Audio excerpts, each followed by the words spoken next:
Welcome to the Mobile Home Park Mastery Podcast, where you will learn how to identify, evaluate, negotiate, perform due diligence on, finance, turn around, and operate mobile home parks. And now, here is your host, the fifth largest mobile home park owner in the United States, Frank Rolfe. What is cash out refinancing? That's when you go to a lender and the lender loans you the money, and that loan gets you not only the amount that you borrowed, covering that, but also all your capital back that you put into the deal to begin with, and sometimes even capital beyond that. This is Frank Rolfe, the Mobile Home Park Mastery podcast series. Clearly, then, we would all want to do cash out refinancings, and that is true. It's one of the best models you have in the mobile home park industry. However, let's talk with more granular detail on how they actually work. As you'll see, it's not as simple as you just saying, I want to do cash out refinancing. There are some hurdles you have to jump over. There are some basic metrics of deals that make them possible to result in cash out refinancing. So let's start off by saying, who does cash out refinancing? Who are the lenders who do that? Well, there's really only two that I know of. One, conduit lenders. These are called CMBS, commercial mortgage-backed securities. Yes, this is the group that crashed during 2007, which led to the Great Recession. But that was on home loans. This is different. This is on commercial properties, and they haven't done that poorly over the years. So a conduit lender, they look at a deal, and they will do 70% loan to value of the appraised value, and they don't care how much you have in it, because all they're looking at to get their money back is the deal itself. So if they say that deal is worth $2 million, and 70% of that's $1.4 million, they're going to say there's no way we're going to lose any money on this because worst case, if you default, we know we can sell it for at least $1.4 million or more.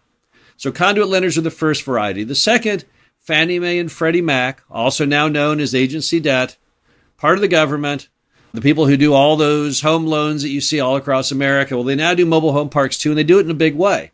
And they do the same formula, roughly 70% loan to value based on appraisal.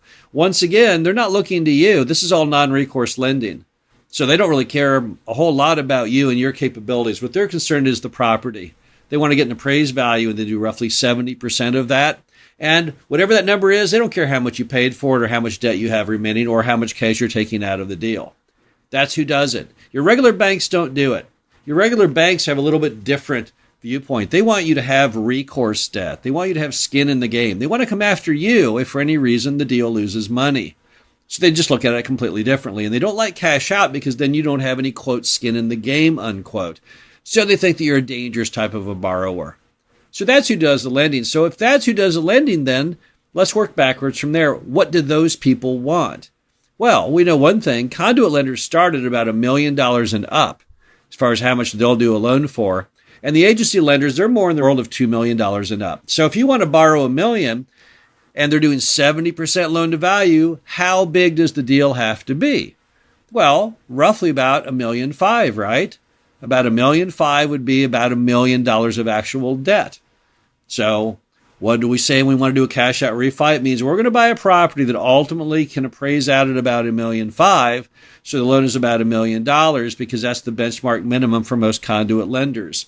If you want to do Fannie Mae, Freddie Mac, you're probably going to have to go up $1 million more than that. So we're trying to please them. We got to fit their profile. Why? Because if I'm smaller than $1 million, conduit and agency won't do it. And then banks aren't going to do it either. So now I've already set in stone kind of the metrics of how it works. But there's another side to it. I have to have a deal that I can increase in value at least 30% to actually get my cash out. Let's model that for a minute. All right. So you buy this deal for $1 million. That doesn't qualify for conduit debt because if you buy it for $1 million, 70% LTV would only give you a $700,000 mortgage. So you're $300,000 short of hitting their metric. So I got to get that thing up, right? Now, if I increase the value of that $1 million deal by 30%, now I'm at $1.3 million. 70% of that's about $900,000. I'm getting pretty close. So you can see that typically I have to buy a deal that I can increase the value on pretty substantially. I'm going to have to get the value of that thing up based on the size of the deal, 30%, even 50%. So I have to have deals that I can make a significant impact on the net income with. It can't just be a case where I'm going to raise the rent up $5 or $10 one time a year. It will take me a long, long time doing that to increase value by 30% or more. So what kind of properties give you that option to go up 30% or more? Well, typically they're properties where you can A, raise the rents. I've talked a million times over the fact that mobile home park lot rents throughout America are woefully low, ridiculously low, $1,000 a month less than apartments, even though our product is better, which just makes no sense. So raising rent, that's a big part. Also filling lots. The demand for affordable housing has never been higher, and there's so many financing programs from manufacturers today and so many homes to choose from that surely you can find a way to combine that affordable housing into a home that you can stick on that vacant lot and sell or rent. So that's another way you can increase your net income. A third way is pushing the water sewer costs back on the residents. It's good for everyone. It's good for the world ecology. It causes conservation. Studies have shown that when people pay their own water sewer, they drop their consumption by roughly 30%. That's certainly all part of our new green America, so that's a narrative that we shouldn't forget. And another one is just basically lowering costs. And typically when you lower the cost in the mobile home park, it's normally by replacing the manager, who is often massively overpaid with some of these mom and pop properties, that someone's more in line with industry expectations. Those are kind of the big four. Now, there's another item out there, which is a little more passive, a little more behind the scenes, and that's making the property nicer so it will appraise for a higher amount. Because the nicer you make it, the lower the cap rate is on your appraisal. How do you make it nicer? Well, you aesthetically make it more pleasing.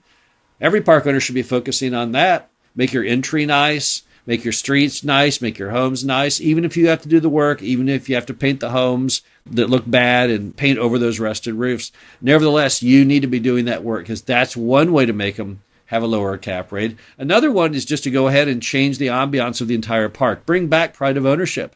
Bring back sense of community. Build amenities where there's currently just land. Put in some picnic tables and some grills and maybe a pavilion, maybe a playground. Do things to unite the tenants together so they share a common purpose of making the park look nice. Everyone benefits when you do that. Finally, do not allow anyone to drag down the overall quality of life for all the other residents. In many mobile home parks, there is one or maybe two residents that cause all of the problems, all of the blight, all of the litter, all of the rules violations, wild parties all night. You're going to have to either get them to behave in a manner in which the rest of the community can have a high quality of life, or you'll have to get them out. Now, when you make that property nicer, what does it mean? It means the appraiser drives through and says, ooh, this property is kind of nice, and they give you a higher value. It also means the lender is also happy because they think, well, this loan won't fail because this is a really nice community, and if it does fail, I still have that 20 or 30% down, right? So you've got to find properties where, by virtue of you doing these things, raising rents, filling lots, cutting costs, pushing water sewer back on the residents where it rightfully belongs, and making them seem nicer, that you can therefore increase the value to 30, 50%. But you know what? A lot of parks you can't. So when you're looking at buying a mobile home park, if you're buying a park at pretty much the cap rate at the moment, you're not going to get there with tiny, tiny rent increases. So you've got to do something more. Search out those properties if you really want to do cash out refinancing that meet the metrics I'm describing. Think of it from a lender's perspective and work backwards. What markets do lenders want to be in? What attributes of a mobile home park do lenders want to see? For example, they want to see typically paved roads with parking pads. Does this park have paved roads with parking pads? Try and find assets that lenders are happy doing cash out refinancing on because they don't scare them. Remember that lenders have a unique role in life. There's an old saying, before you can have return on capital, you have to have return of capital. That means the bank sees, until they get their loan back, a lot of risk. Banks don't like risk. They get paid the same interest rate whether you're risky or you're not. So they're always going to hedge their bets and go for the safe property that gives them peace of mind. Deliver that to them. Help them. Make the property look exactly like what the lender wants to see. And then work as hard as you can to get that value up to roughly 30, 40, 50% more than you paid. And make sure when you do get that, it's a high enough value that the loan itself will hit their benchmark minimums. What are my best case stories of refinancing and cash out refinancing? I have many. I have someone who attended the boot camp and not long thereafter bought a park very inexpensively from mom and pop that had all the right attributes. Turned the thing around, and in no less than 3 years refinanced out $700,000 beyond what they had in it. There's many stories like that. But there's other stories of people who want to do cash out refis and didn't understand the basic game plan. Didn't understand that to do it, they'd have to tap into conduit debt or Fannie Mae, Freddie Mac agency debt. Instead, they thought they would do it through bank lending, and they found they couldn't get it done. So again, cash out refinancing is an excellent plan for any mobile home park owner. We think it's probably one of the best in the entire industry, but it does have its limitations. You have to understand those limitations on the front end of your deal to see if it truly can qualify when it's done. If you follow that metric, if you follow that narrative, you will not be disappointed because you'll know exactly what the mission is and exactly how you are doing in accomplishing that. You can say, well, based on prevailing cap rates, my property is now worth this at 70%. Let's see, where do I end up?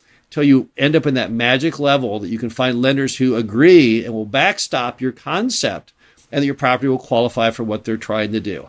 So really, cash out refinancing is kind of an art form, but it's really more like a strategy as well. Definitely there's math involved in doing it, but it's one of the best models there is in the mobile home park investment business. This is Frank Rolfe, the Mobile Home Park Mastery Podcast. Hope you enjoyed this. Talk to you again soon. Thank you for listening to the Mobile Home Park Mastery Podcast. Be sure to visit us at mhpmastery.com to subscribe to the show, read our show transcriptions, and access all of our great information on mobile home park investing.